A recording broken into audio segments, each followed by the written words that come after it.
Well, hello there. My name is just Sam. That is all it is. It's just Sam. Look, I just want to ramble/talk about the most underrated Winx season, that being season 2. Whenever people talk about their favorite Winx season, the most popular one is 3, which is objectively correct. Season 3 is amazing, it's god tier, it's amazing, show-stopping, spectacular, and never the same. Totally unique. It honestly deserves the spot of the best, and if you disagree, argue with the wall. But you haven't entered this video to hear me talk about the most popular season. I'll do that at some other point, because season 3 has a lot of shit to talk about, and I think one of the main points would be Enchantrix, which is like the transformation of the season, but like it's the final transformation, you know. I'm not going to go into this, but I want to go into this. You are here for the underdog, the oft-forgotten, the unassuming middle child. That's right, girls, gays, and non-binary phase. You're here for season 2. Behind my droning voice, you'll probably be seeing a time-lapse of me drawing each of the girls in their base magic Winx, and I'm adding on Charmix because I like Charmix, and also it's the transformation of the season, but it's also so underrated because it doesn't have a proper transformation. Let me start there with Charmix. Okay, so Charmix, an absolute banger, an icon honestly. It's not a full transformation, nor should it have been. It is a perfect stepping stone on their way to Enchantrix. Okay, funny enough though, after season 4, not only does Charmix feel more earned than any transformation past season 4, it also actually has a reason to exist, and unironically feels more powerful than those quote-unquote higher level forms. Yeah.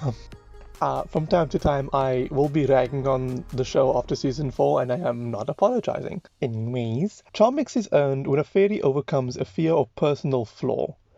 And I love this. See, especially with how subtle it is with regards to it being a lead up to Enchantrix. Because here's the thing, it is just like overcoming like very, I don't want to say minor in respect to Enchantrix, because Enchantrix is a sacrifice and that's a big thing, but then overcoming like a personal flaw is just like, it's not as grandiose, but it is necessary to like get to the point where you want to sacrifice yourself. And because each fear/flaw is tailored to each girl, it doesn't feel like an overt plot device to force character progression onto these gals. Rather, the character arcs are already intertwined with the plot of the season, and the point at which they earn their Charmix essentially signals when the arc has reached its like end. Now, that doesn't mean the girls are now complete.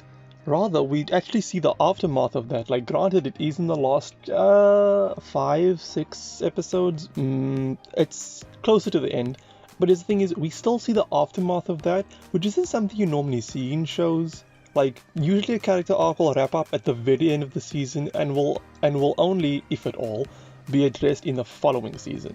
But what happens with Charmix is each girl overcomes their flaw or fear, and you see the aftermath of them being able to be a better person. Like, I don't know how else to explain it other than like them overcoming that fear or flaw affects their character afterwards.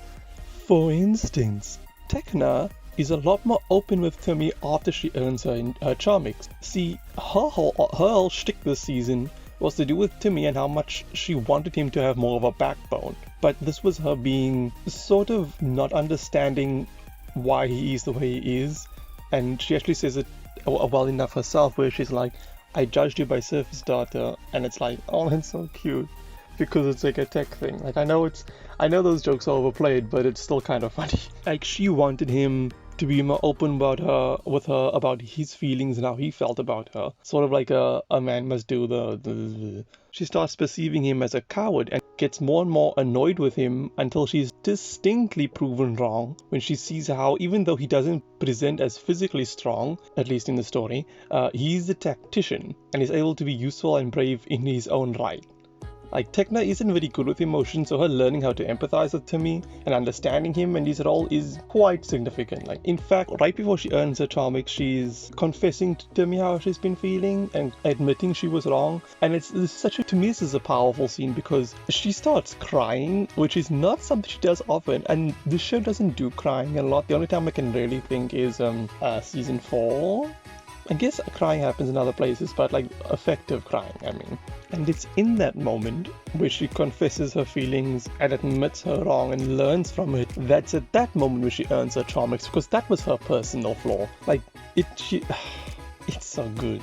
And it's so moving to see her break down in front of him and he's just being like, he's not being that mean, but like, she says something and he's like, that's quite illogical for you to say, and she just starts laughing, which these two dogs deserved better. In that same episode, Aisha earns her Charmix. And I'll get back to the whole 2 Charmixes in one day thing a little bit later, where I'll compare it to Bloomix. But Aisha is an interesting one. In the season, she is the new girl. And like, usually it's rather difficult for a show to integrate a new main character into the cast, but she's done so well and she easily becomes probably one of the best characters in the show, bar none. But I think partly what makes her one of the best is her Charmix, and again how intertwined it is with her story, because the moment she earns her Charmix is just the capstone to her arc, and it's so cute. Her arc this season is being wildly insecure about having new friends and feeling like an outsider. This is tied to her younger days where, as the Princess of Andros, she was brought up to be lonesome, not purposefully, but because of the way she was brought up, she ended up being lonesome and she was unable to escape her duties for very long. And it just results in her feeling lonely a lot. She even has very vivid nightmares that honestly was really creepy as a child. It's still kind of creepy now, quite honestly. I said honestly way too many times there. But especially given Darkar's design, I'll get to him later, that scarred my little tiny child brain for a while because, no. I'm not doing that today, sorry. She earns her Charmix by remembering her past and present friends, and when she speaks, you can tell she's more worried about Musa, and she has grown closer to Musa this season than the other Winx. Like, a few of them had moments, like her and Flora, but like, it was really her and Musa that had a lot of moments together, because she feels like an outsider and Musa is meant to be sort of like that stereotypical not girlish, like, I'm not like other girls, basically. I'm sorry, I don't mean to slander my girl like this, but they really try that a little bit in the first 2 seasons and it's just, no.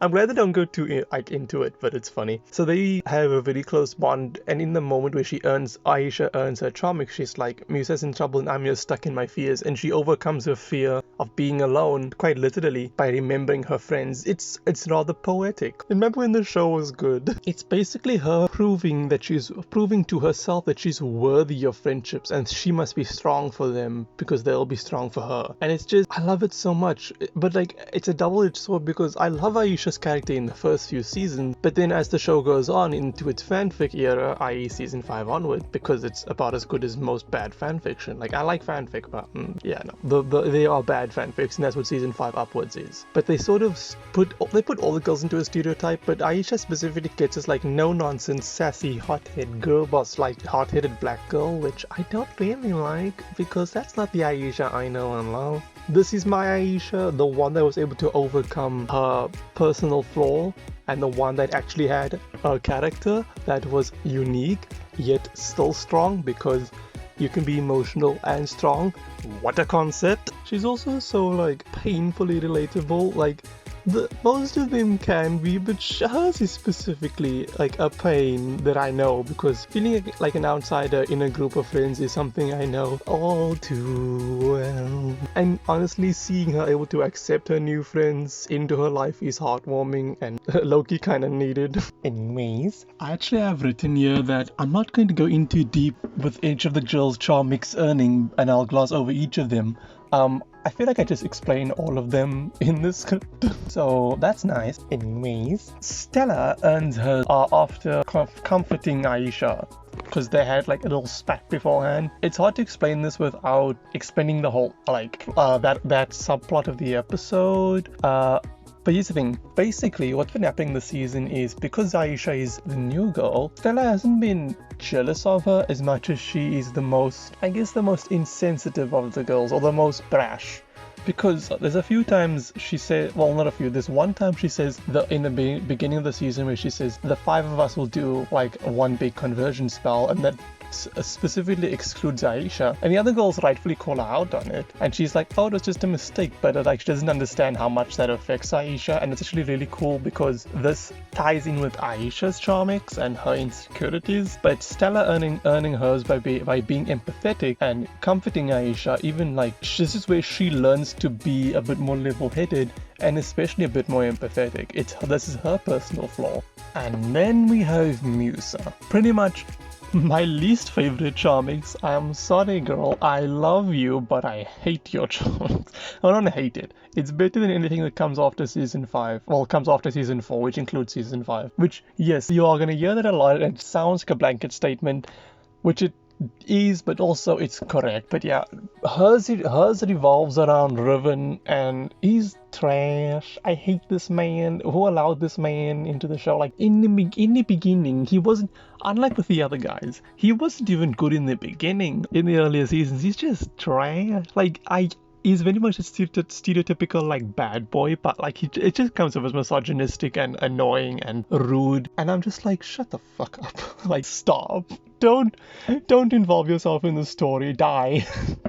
He should have died. Anyways, she earns hers by proving she trusts Riven alone with Darcy, which is, yes, she expects the bare minimum. I'm so glad she earned her Charmix because of that. Look, I get why she earns it. It's overcoming her fear of, I guess her jealousy of Darcy, because Riven and Darcy kind of had a thing in season 1, but it was really weird. When is it not? But it's like, okay, the bare minimum, but I'm glad you earned your Charmix. You deserve it. You and your radio. Though I will say this is the only character development that extends to the first season, because it involves Riven's attitude in the first season. But yeah, I just don't like that it's Riven, because Riven's trash and I just don't like him. But also, man, your hair, I never liked your hair. It's fucking ugly. Bootleg Vegeta looking ass. I love Musa, but why do his storylines revolve around him? Just drop him. Just drop him. Just let the girls be single or gay. Anyway, Flora. Well, it's Flora. Like Flora and Fauna. The last to earn her Charmix, and this is even acknowledged by the show, by Flora herself. Basically, Tree of Life is sick. Fairy of Nature needs to heal it. Flora is feeling insecure. The thing is, she doesn't actually get her Charmix from healing the tree, despite it being like a feat of magic. Like she helps everyone, but she's able to overcome like her insecurities of being the only Winx without a Charmix and then save the tree. But that's not the root of her problems. That's not how she earns her Charmix, which I think is a very neat detail by the show to do that. Like she only earns her Charmix after telling Helia that she loves him. Look, the scene is really cute, but also I just love Chatter in the scene. Chatter. I love her because she's just like, you idiot, you stupid. Like she's like berating Flora, and like, look, friendships can be healthy and they can still do this, because in her, like, Flora is just being like so shy, and Chatter's just like trying to push her, just like, no, do something. Yeah, but then she gets her Charmix by telling Helia she loves him, and he's like, I love myself too, bitch. And she earns her Charmix by admitting that. I have to clarify that the show, I think it's definitely meant to be like he loves her, but he says, me too, and I'm just like, self-love, we love that. And here's the thing, I like Helia as a male character, and the relationship is cute, but the heteronormativity in the show, in the early seasons, even in the later seasons, it's so annoying. Like, I get it, I like him, but like, no. Murta was right there for you, Flora. Why didn't you take the shot? Why did the show get rid of her? Anyway, she earns her Charmix, whoop-de-doo. In the show, Tekna and Aisha earn their Charmixes in the same episode, and so do Stella and Musa. The only two that don't would be Bloom and Flora, obviously, the ones left. Bloom's being very first and Flora's being very last. But with Flora, it's, with both of them, it's integral to their characters and the story, because, well, more the story and their characters, because I'm not gonna go over Bloom's because this is bullshit. Like, it's fine, but I just don't care for it, so I'm not gonna talk about it. She just earns it first, and it's there to like explain, oh look, we can earn Charmix now. And then Flora is like she's insecure about she's insecure, don't know what for. I do know what for. She's the only one without a Charmix. It's like, it makes sense for the stories. But the fact that the girls earn their Charmixes in pairs is interesting because season 6, which I'm going to talk about the later seasons in another time, in another world, in another video. It's like Bloomix also, they earn it in pairs, Flora and Bloom earning them separately, but like it's like in no way the same. As I alluded to earlier, the girls earning Charmix is only the final part of their arcs this season. However, just because it's the final step of their arcs doesn't mean that anything that came before it is any less valuable. If anything, what came before them earning Charmix is arguably more important because that's the entire character arc, it's the story. And that's what Bloomix doesn't have. It's sort of like the saying, it's not the destination but the journey that matters and the friends you made along the way. And that's what happens in season 2. The only reason they earn it in the same episode is because they each have their arcs going on in different subplots. Like there's the episode in 2 subplots, or at the very least a main plot and a subplot. But also the only reason they earn it in the same episode, it's because in the earlier seasons they could actually handle having many plot points happening simultaneously. What a concept. Season 6 cannot relate. Season 5, what are you talking about? Season 7, fuck you. Season 8, I don't like you. Fate the Winx Saga, what? I'll get to that some other time. But Bloomix, by contrast, does none of that. Bloomix is a terrible transformation when it comes to the earning portion and everything else that isn't a design, because they earn it in pairs at the same time via surface level quote-unquote conflicts that was set up and resolved in the same damn episode, if not the episode before, and that's only because 4 of the Bloomixes get earned in the same fight.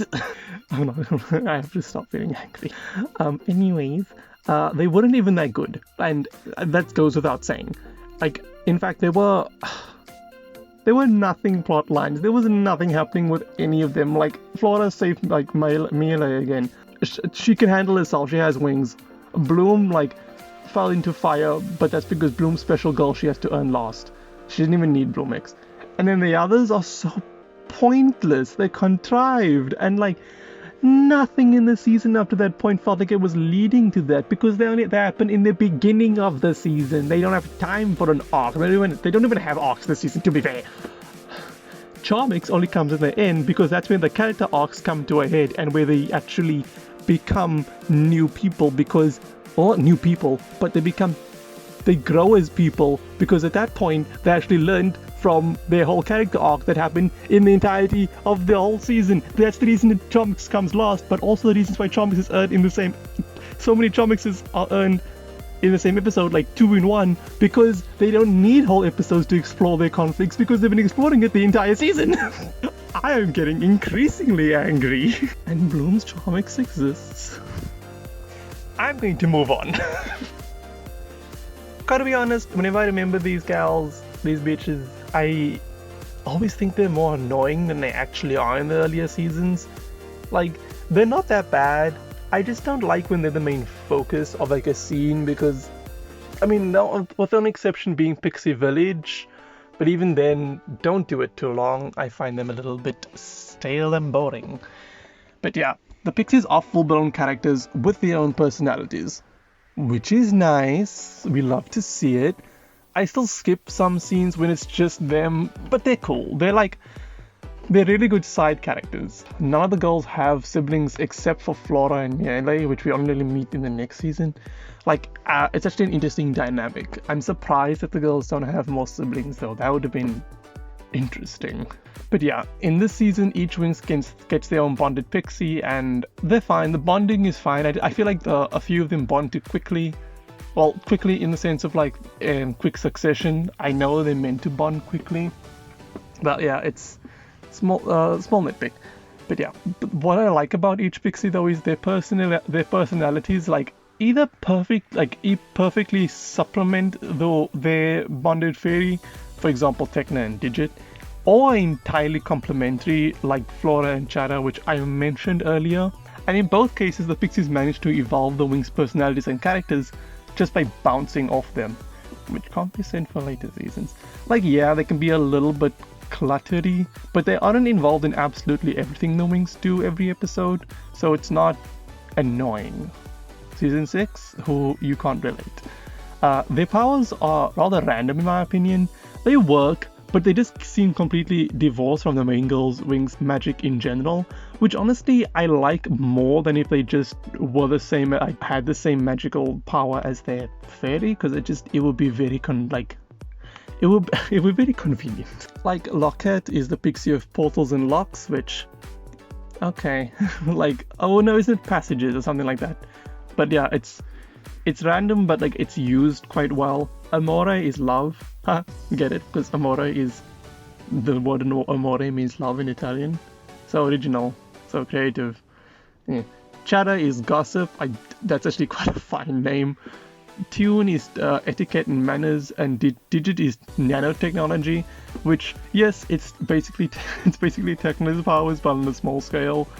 But yeah, that's cute. And then Piff is the pixie of sweet dreams, which, given that Aisha has recurring nightmares, that's adorable. Yeah, aside from Digit, the others don't really correlate to their fairy that well, but it's like, again, I kind of like that they each have a unique power source that is outside of their bonded fairy. It's neat. And no, Kara and Sherry don't count. Fuck off. Anyways, I'm sweating way too much. I like the pixies.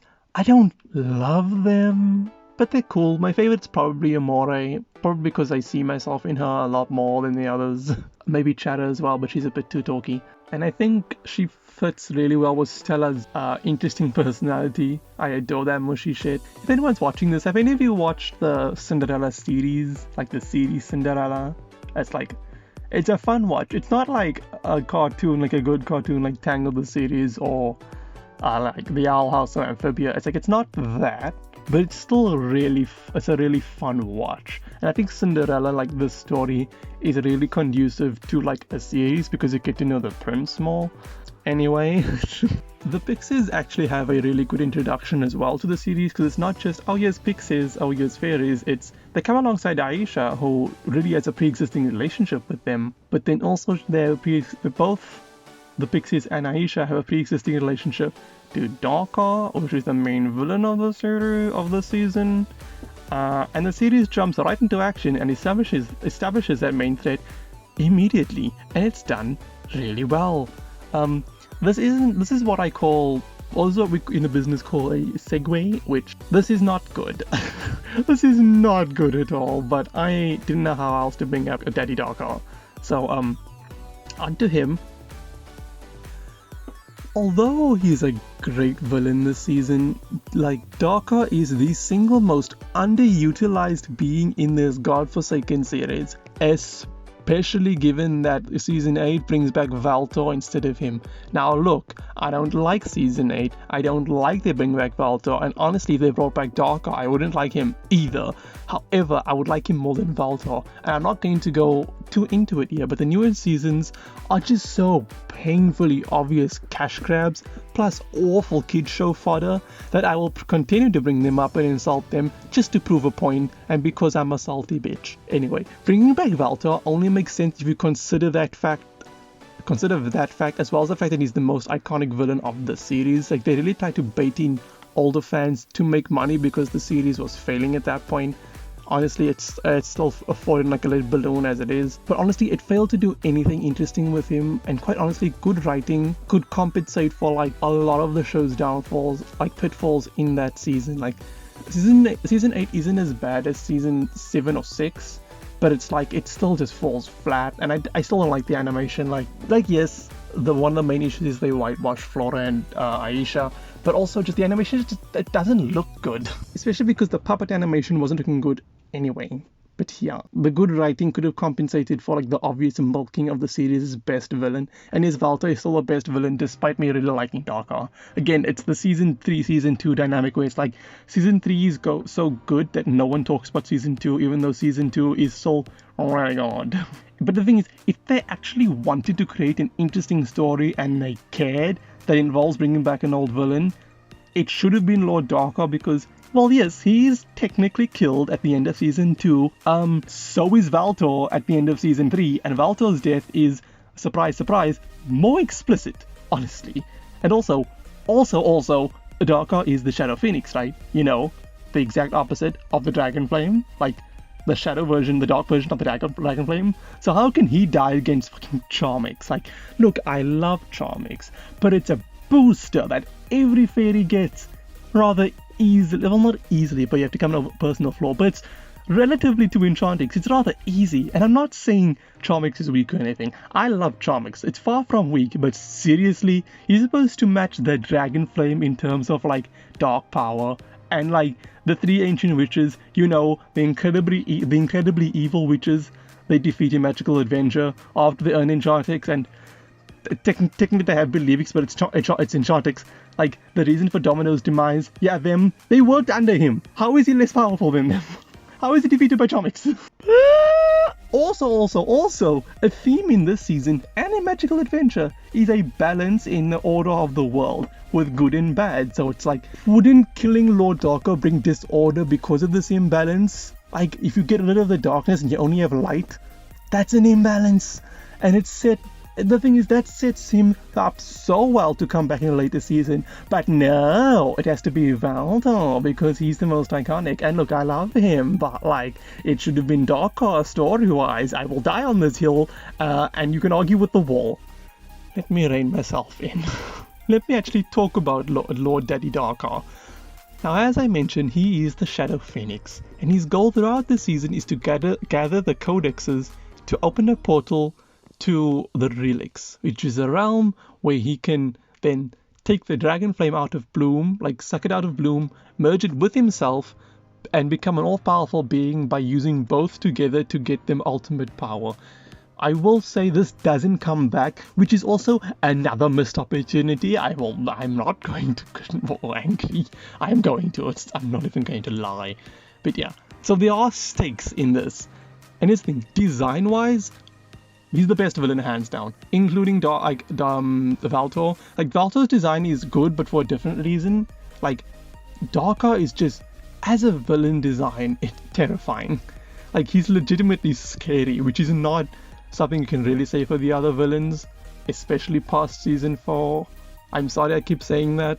No, I'm not. Because here's the thing, unlike any other villain in the series where they're like mostly humanoid, or in the case of Freaky Fish Boy, where they're just like kinda unthreatening, Darker's design is actually scary, and like, it's foreboding. Like, he's a black, like a dark black skeleton wearing sharp and jagged armor, the color of old dried blood, which, the color choice, immaculate, because the armor is the color of this, like, the dried blood, but his skeleton himself is a lot darker maroon than he has, like, the other brown bits of armor. But the thing is, there's other shades of maroon going on, which is, I love this design. He dons something akin to a cape, but it's just jagged strips of a lighter maroon fabric hanging from sharp point upon his breastplate. And I don't know if this was the intent, which it very well could have been, but it looks sort of like the inverse of what you'd think a hero's cape looks like. Like, despite his figure at first glance looking quite robust, his actual body, if you can call it that, is like a thin, dark skeleton. And most of his figure comes from that armor. And just like the hero's cape thing, it's sort of like, it's like the inverse of what you think a hero looks like. It's a villain. It's exactly what the opposite of a hero, but like, it's like a dark hero, sort of like. I just love it. It looks like it could like kill you. Like, okay, a lot of the villains look like they could kill you, but this one looks like he would like torture you and kill you, which isn't that far off from what he does to Bloom, hint hint. And every part of this armor is just sharp, including his claws. So like, yes, he's edgy, but like, he has a reason to be edgy because he's edgy boy. He's not as homicidal as I would like, but it's a kid show, what you gonna do? Unfortunately, he is a very distant villain and sends the tricks and other various monsters to do his bidding for him, which, it's fine for this season, but I feel like he deserved a little bit more attention. Otherwise, I'm glad that he doesn't fight the Winx too much head on, because it makes his final fight seem more effective. I do wish he beat them up a bit more as is in his normal form, but that's fine. Like, maybe a different season altogether, if there was a different season, like maybe if season 2 was written more similar to season 3, maybe we've gotten a more foreboding, darker, but that would have forewent what season 2 actually is, which is like the character season. Like season 2 is very filler / fluff focused. They should have put a more like non-threatening villain in this season, like Tritanus or Selena or Acheron or the season 7 villains. No, I don't care enough to know their names. But yeah, those would have been more appropriate for this season, weirdly enough, because they aren't really as important or like as like lore-wise powerful as Darker, so it would have made more sense for them to happen both earlier and be more unassuming. Like, I know that I think to some degree Acheron is supposed to be powerful, like, I created the Legendarium, look at me. But he has no character and no story, so he's slapped with those ones. But yeah, a threatening villain who wasn't given as much screen time as he deserved. Honestly though, Darker's plans, like Darker is pretty solid. Like, I do wish he appeared more, but he's still quite a good villain, mostly because his plans are really solid. Like his plans, like even if it is mostly done through his minions, one of my and most other people's favorite plans of his being is Emo Bloom, and an icon honestly. Dark Bloom, but Emo Bloom is funnier. She has some of my favorite little one-liners, even some of my favorite scenes where she's like, it clashes with my new look. Or like, oh, like the Timmy scene. The Timmy scene. And honestly, Darker almost succeeds in his plans, and it almost succeeds. And it results in one of the best season finales of the show. I'll talk about that in a bit, but yeah, it's honestly better than season 3's, but that's because season 3 is weird. I want to talk about that one. And now that I've introduced the characters and most of their arcs, as well as the basic plot for Darker's plan, let's actually go through like the proper season of the show and see how it deals with its plot. So season 2 is a season of character development. So unlike season 1 or 3, where the main threat is almost always active and disrupting the Winx's lives, season 2 is extremely fluff heavy, but this fluff is done like really well. Think along the lines of like Tangled the series season 1, and the main threat isn't being dealt with as much as it should. Like in Tangled, they really should have been more talked about the Black Rocks more, but you know, it's again similar to season 2 of Winx, but honestly that's like they do this in favor of fleshing out your main cast, which is honestly I don't mind it as a sacrifice, because I like plot, but I also like caring about my characters. And season 2 of Winx goes heavy into this idea, plus fleshing out relationships between characters, both the romantic ones, unfortunately, and more importantly, the platonic ones, which is not something that shows do. A few examples of this would be Aisha and Musa spending a lot of time together, including one time at the Gardenia bar dancing, where again it's a bonding moment for them, but also we see Aisha being insecure and like being like using her powers wildly, but then Musa helping her and the rest of the Winx helping her like come to terms with she's not alone, the dark is fine, all that. And while they are at the bar together, I think it's a bar, I don't know, I think it's just a dance club in the show, but I'm calling it a bar. Bloom is supporting her mother, who is preparing for court. That is a whole other plot. That's from season 1. Like, there's another thing. Stella's off shopping alone. She's not really that involved. And then Tecna and Flora are dealing with their own lives back on Magix, where Tecna's getting annoyed with Timmy, and Flora's crushing over Helia. They're arcs, basically. Like, they are involved with their, like, whole things. And it's a very cute episode that ultimately doesn't affect the main plot at all. Like, it's quite slice of life, and I really like that. Again, it fleshes out the girls' relationships with people in and outside the club, and it shows them having actual different lives instead of being like one brainless hive mind. I'm gonna say it again. Season 5 and up can't relate. I keep saying it, but it's always true. There are a bunch of other episodes I could list that do this, like Hello Winx is an icon, Race Against Time, Battle on Planet Heraklion, etc. They're all fluff, but they do so much for the believability of the characters and the world, the character arcs, creating and establishing dynamics, and so on and so forth. And that's integral for any sort of media that wants you to care about its characters, which in almost every case is every piece of media. I'm not saying shows can't work without fluff. In fact, most shows today, specifically on Netflix, work like that. But early Winx was in a position where like they had to do it because they had to fill out quite a few episodes, and they did it well.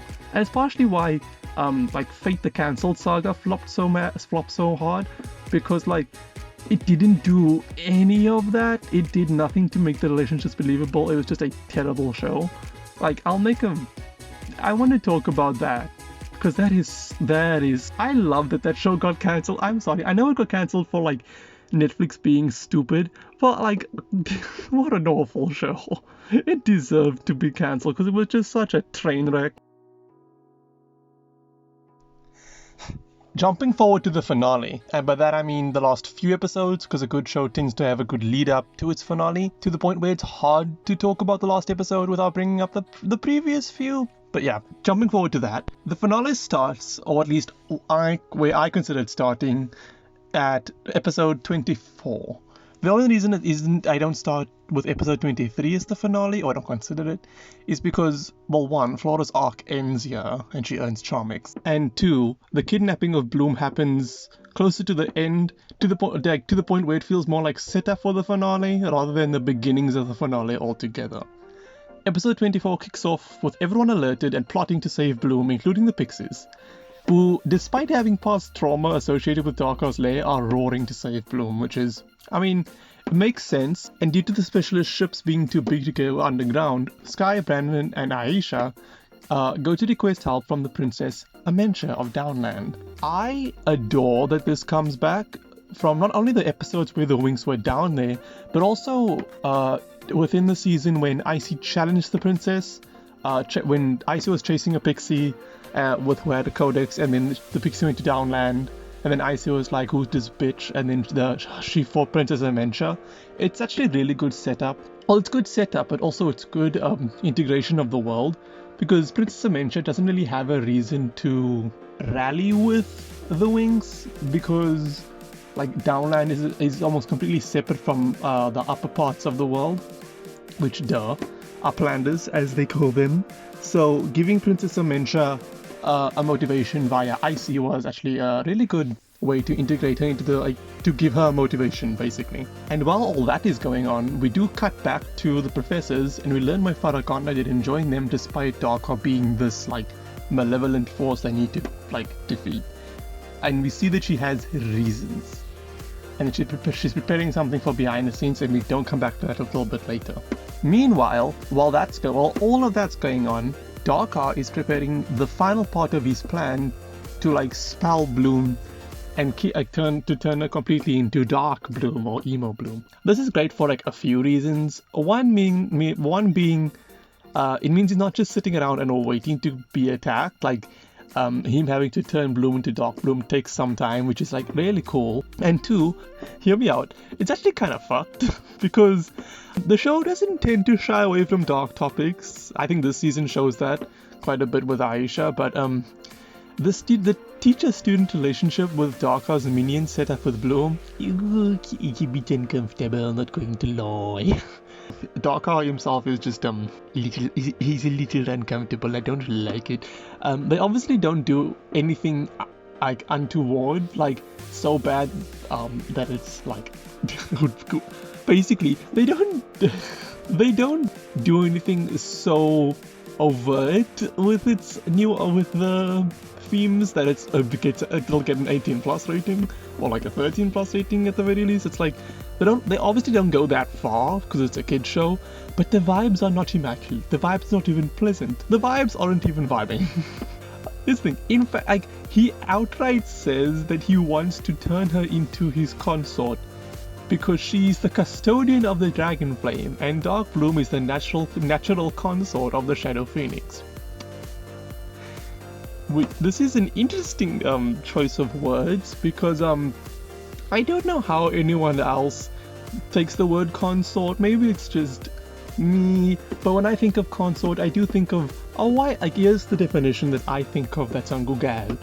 A wife, husband, or companion, in particular, the spouse of a reigning monarch. And I'm like, she is 16. Darker? Fuck off. There is another definition which isn't like much better, but habitually associate with someone, typically with the disapproval of others. You chose to consort with the enemy, but I don't think that's the one. Here's the thing, Daka, sir, she's underage. This is not legal. Episode 24 ends with Amentia being on side and Daka completely converting Bloom to Dark Bloom. And episode 24 leads straight into 25 with the Winx now able to enter the underground cavern and prepare their assault. The mission is to get the Winx into the fortress, therefore the specialists do all they can to achieve that. The Winx can't help as much here against the fortress defenses because they need to conserve energy. It's set up earlier on that basically the vibes of the fortress is not vibing. Like the pixies can barely do anything when they're trapped there because the dark forces are just very dangerous. They do cast one convergence spell to help clear the path, but I mean that's all they can really do, and then they are able to now enter the fortress, and that's actually like really cool. Once they are allowed safe passage though, we get one of the best scenes in the entirety of the show, fight me, is the goodbye scene between the Winx and the specialist. I cry every time, because is this heteronormative as fuck? Yes. However, it's done well. I even actually don't mind Riven here, because it's actually kind of cute. This is the one time I'll say that about him.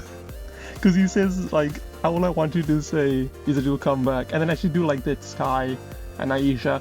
Yes, she doesn't have a boyfriend, and yes, Bloom is being saved, so he doesn't have a girl to talk to. But I do like that their interaction is that feels like a good friendship moment, which is very rare between a Winx that isn't, like, between a Winx and a specialist where they aren't dating, like, that does not happen often.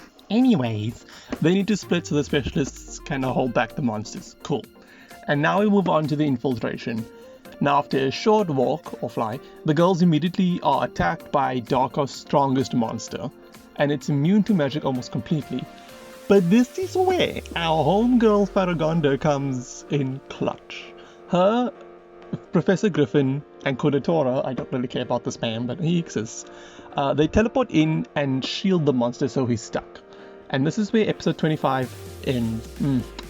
And this leads straight into the final episode where the teachers are left to fight the main monster, but the Winx are forced to split up a few times due to other monster attacks from the castle.